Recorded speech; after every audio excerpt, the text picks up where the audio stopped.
여러분, 만약에 여러분이 NT 다마로 고용주 스폰서를 받아서 2년 정도 일을 했는데 사업장이 망하거나 고용주가 여러분을 해고하면 처음부터 다시 새롭게 새로운 고용주를 찾아서 3년의 경력을 쌓아야 하는 걸까요? 이 영상을 끝까지 보시면 답을 아실 수 있습니다.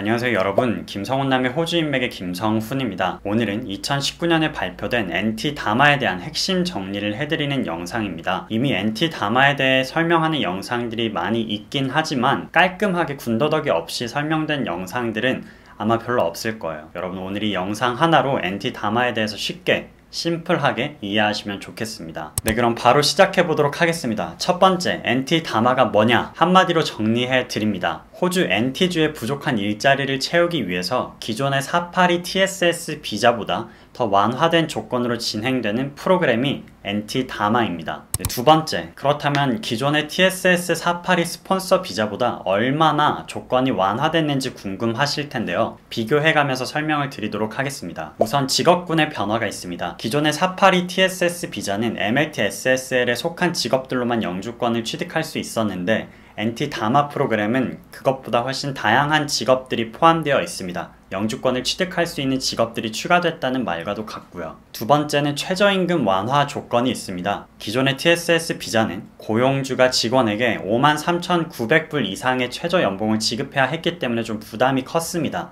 하지만 NT 다마에서는 고용주가 직원에게 지불해야 하는 최저연봉 수준이 48,510불로 하향 조정됐기 때문에 고용주 입장에서 부담이 훨씬 적어졌고, 그렇기 때문에 스폰서를 서주는 게 조금 더 용이해진 것이죠. 그리고 영어 조건의 변동이 있습니다. 기존 TSS 482 비자는 IELTS 2치 5.0의 점수를 필요로 했습니다. 그런데 NT 다마는 IELTS 5.0, 오버럴 이상의 점수를 필요로 하고요. 스피킹과 리스닝에서는 4.0 이상의 점수가 필요하지만 나머지 리딩과 라이팅에서는 점수에 제한이 없습니다. 다만 최저임금과 영어 조건 같은 경우에는 적용이 되지 않는 직업군들이 있으니까 여러분들이 체크를 하셔야 하는데, 체크하실 수 있도록 링크를 아래 더보기란에 걸어 드리도록 하겠습니다. 네, 그리고 TSS 비자가 끝난 이후에 ENS 186 비자로 영주권을 신청할 때 영어 조건도 완화가 됐습니다. 기존 TSS 비자는 ENS로 영주권을 신청할 때 IELTS 6.0 2치 점수가 필요로 했습니다. 하지만 NT 다마의 경우는 IELTS 오버럴 5.0의 점수, 각 영역별 4.5 이상만 되면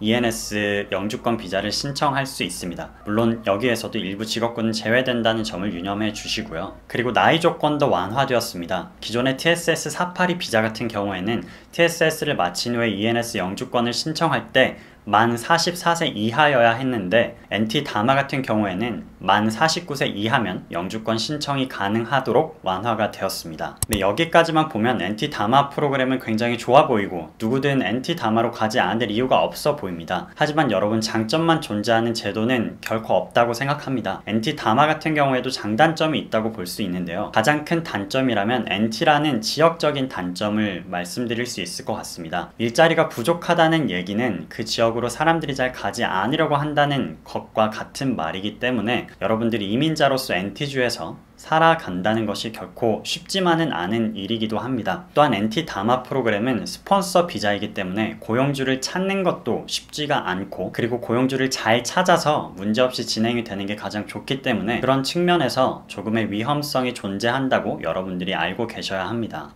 네, 초반에는 NT 다마의 장점을 말씀드리다가 갑자기 단점을 말씀드려서 약간 어리둥절 하시는 분들도 계실 것 같아요. 그럼 여기서 NT 다마 프로그램의 가장 큰 장점이라고 생각되는 점을 여러분들에게 공개하도록 하겠습니다.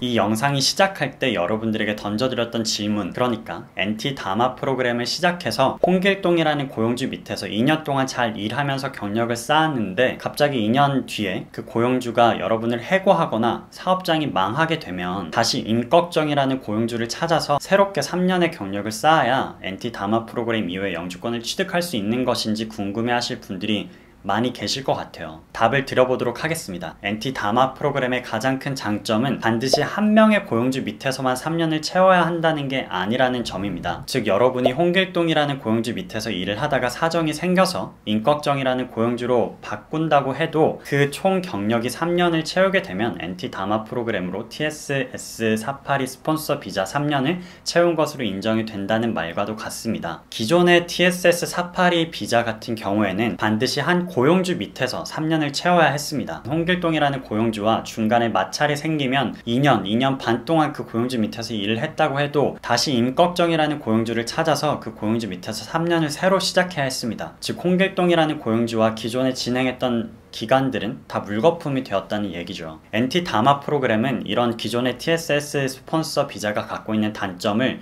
보완했습니다. 여러분들이 누리실 수 있는 가장 큰 장점이라고 생각이 되는 부분이기도 하고요. 네, 지금까지 NT 다마 프로그램의 핵심만 콕콕 집어서 설명을 드려봤습니다. 장단점이 있기 때문에 여러분들의 상황에 맞춰서 잘 분석하고 고려해 보실 필요가 있는데요. 그래서 이 다음 영상으로는 기존의 TSS 482 스폰서 비자, 그리고 NT 다마 프로그램, 그리고 SA 다마 프로그램의 장단점을 비교하는 영상을 업로드하도록 하겠습니다. 많은 분들에게 도움이 될 수 있다고 생각이 들기 때문에 여러분들 알람 꼭 켜주세요. 구독과 좋아요도 부탁을 드릴게요. 네, 그럼 이쯤에서 오늘의 영상은 마무리해보도록 하겠습니다. 여러분 혹시 호주 유학 갈까 말까 망설이고 있는 분들 계신다면 저한테 바로 카톡 주세요. 망설이느라 낭비하는 여러분들의 소중한 시간을 제가 절약해 드리도록 하겠습니다. 네, 그럼 다음 영상으로 또 찾아뵐게요. 감사합니다.